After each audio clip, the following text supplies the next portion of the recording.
ओम गण गणपतये नमः। भक्तजनों, आज मैं आप लोगों को संकष्टी गणेश चतुर्थी की व्रत कथा सुनाने जा रही हूँ। कथा ध्यानपूर्वक सुनिएगा। एक नगर था, उसमें एक देवरानी और एक जेठानी रहते थे। देवरानी बहुत गरीब थी और जेठानी उतनी ही धनवान थी। उसके पास धन संपत्ति इत्यादि की कोई भी कमी नहीं थी। गरीब की वजह से देवरानी प्रतिदिन जेठानी के घर काम करने जाया करती थी। तब जेठानी बचा हुआ भोजन काम के बदले देवरानी को दिया करती थी। एक बार की बात है, देवरानी जेठानी के घर से काम कर कर घर वापस लौट रही थी। उस समय उसे बाजार में तिल और गुड़ दिखा तो देवरानी गई। उसके पास 5 रुपए थे। उसने फटाफट से तिल और गुड़ खरीद लिए और घर आकर उसके छोटे छोटे लड्डू बना करके अपने रसोई घर में ढक कर रख दिया। फिर प्रातःकाल उठी और जेठानी के घर काम करने चल दी। वहाँ गई, झाड़ू पोछा खाना पीना सब कुछ किया और वह सुबह से बिल्कुल भूखी और प्यासी थी। खाना बनाने के बाद उसने अपने जेठानी के बच्चों से कहा, बच्चों चलो भोजन कर लो। तब बच्चों ने मना कर दिया। फिर वो जेठ के पास गई और बोली, जेठ जी आप भोजन कर लो। तब फिर जेठ ने भी भोजन करने से मना कर दिया।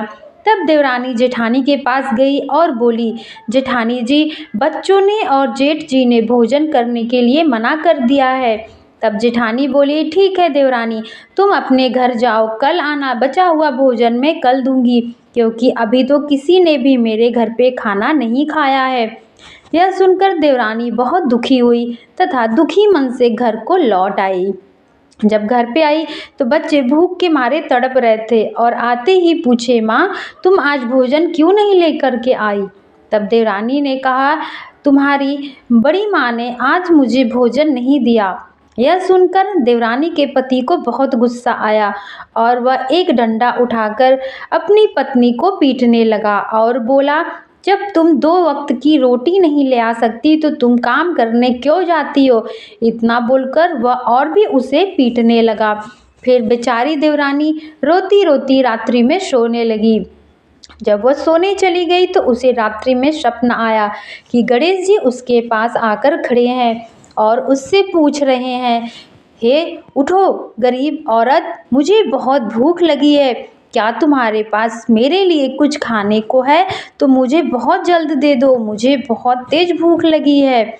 यह सुनकर नींद में ही देवरानी बड़बड़ाने लगी और बोली, जाकर के रसोई में देखो, तिल गुड़ के लड्डू मैंने ढक कर रखे हैं, वो लड्डू जाकर के खा लो। यह सुनकर गणपति जी गए और किचन में जाकर के, रसोई घर में जाकर के लड्डू खाने लगे। खा कर के आए और बोले, उठो गरीब औरत और सुनो, मुझे बहुत तेज लघु शंका आई है। फिर देवरानी मन ही मन बड़बड़ाने लगी, इतना छोटा मेरा घर है, तुम कहीं पर भी कर लो, मैं बहुत थकी हूँ, मैं अभी नहीं उठ पाऊँगी। यह सुनकर अंतर्ध्यान हो गए गणपति महाराज वहाँ से। और प्रातःकाल जब देवरानी जगी तो देखी उसके घर में चारों तरफ सोना चांदी हीरे मोती इत्यादि भरे पड़े हैं। यह देखकर देवरानी बहुत खुश हो गई और सारे सामान को रखने उसारने में उसका सारा दिन व्यतीत हो गया। उधर जेठानी इंतजार करते करते देवरानी की अपने बच्चों से बोली, बच्चों जाओ, आज देखो चाची काम के लिए नहीं आई है, उसके घर जाकर के उसे बुला ले आओ, शायद मैंने कल उसे खाना नहीं दिया, इस कारण वह नाराज हो गई है। फिर दोनों बच्चे दौड़ते हुए आए और चाची से बोलने ही वाले थे कि उसने देखा चाची के घर में चारों तरफ सोना चांदी हीरा मोती भरा हुआ है। यह देखकर दोनों बच्चे बहुत आश्चर्यचकित हुए और वहां से भागकर अपनी माँ के पास गए और जाकर के बोले, माँ चाची के घर में बहुत ढेर सारा सोना चांदी भरा पड़ा है और वह अब हमारे घर काम करने नहीं आएंगी। यह सुनकर जेठानी बहुत गुस्सा हुई और तुरंत वहां से चल दी देवरानी के घर के लिए। अब देवरानी के घर पे पहुंचकर देखती है कि सच में उसके घर तो पूरा धन संपत्ति भरा पड़ा है। फिर उसने गरीब देवरानी से पूछा, हे गरीब देवरानी, तुमने क्या जादू किया कि तुम्हारे पास इतना सोना चांदी आ गया? यह सुनकर देवरानी हंसने लगी और बोली, जो भी उसके साथ हुआ था सब कुछ उसने बता दिया जेठानी को। जेठानी सुनकर बहुत प्रसन्न हुई और अपने घर आकर अपने पति से बोली, सुनो स्वामी, अगले संकष्टी गणेश चतुर्थी को मैं भी ऐसे ही करूंगी। गणपति महाराज मेरे घर पे आएंगे और तभी तुम मुझे डंडे से मारना। और फिर ऐसे ही सोच विचार करते करते 1 साल निकल जाता है।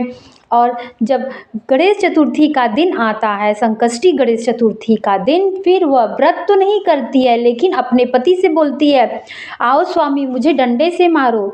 यह सुनकर उसका पति सोचता है कि आज मेरी पत्नी पगला गई है और उसे गुस्सा आ जाता है, डंडे से उसे पीटना शुरू कर देता है। फिर वह जाती है, खूब बढ़िया हलवा बनाती है, उसमें काजू किशमिश ढेर सारा घी बना करके अपने रसोई घर में रख देती है। और जब वह सोने जाती है तो गणपति महाराज उसके सपने में आते हैं और बोलते हैं, हे अमीर जेठानी जल्दी उठो, मुझे भूख लगी है। और वह मुस्कुराती हुई बोलती है, जाकर के मेरे रसोई घर में खा लो, मैंने आपके लिए शुद्ध देसी घी तथा मेवे डालकर हलवा बना करके रखा है। गणेश भगवान जाते हैं और हलवा खा लेते हैं, फिर आके बोलते हैं, हे अमीर जेठानी जल्दी उठो, मुझे लघु शंका आई है। तब जेठानी बोलती है, इतना बड़ा घर है मेरा, देवरानी की तरह छोटा सा मेरा घर तो नहीं है, कहीं भी जाकर के आप लघु शंका कर लो। इतना कह के गणपति महाराज वहाँ से अंतर ध्यान हो जाते हैं। प्रातःकाल जब जेठानी उठती है तो देखती है उसके घर में चारों तरफ गंदगी ही गंदगी मची है तथा बहुत गंदी बदबू आ रही है। यह सब देखकर क्रोध हो जाती है और क्रोध दशा में ही वह अपने देवरानी के घर चल देती है और देवरानी के पास जाकर के झगड़ा करने लगती है कि तुमने मुझे सब कुछ गलत बताया, मेरे घर में चारों तरफ गंदगी ही गंदगी मची है और दुर्गंध भी आ रही है। तब देवरानी बोली, जेठानी जी आपके पास तो पहले से ही धन संपत्ति था, आपने लालचवश ऐसा किया और आपने कोई व्रत भी नहीं रखा है, इसीलिए आपके साथ ऐसा हुआ है। तो भक्तजनों, गणपति महाराज तो ऐसे हैं कि सबकी मन की बात भी जान जाते हैं, इसलिए आप लोग भी निष्भाव से व्रत अवश्य रखिएगा तथा शाम के समय पूजा आराधना करिएगा। तो बोलिए गणपति महाराज की जय।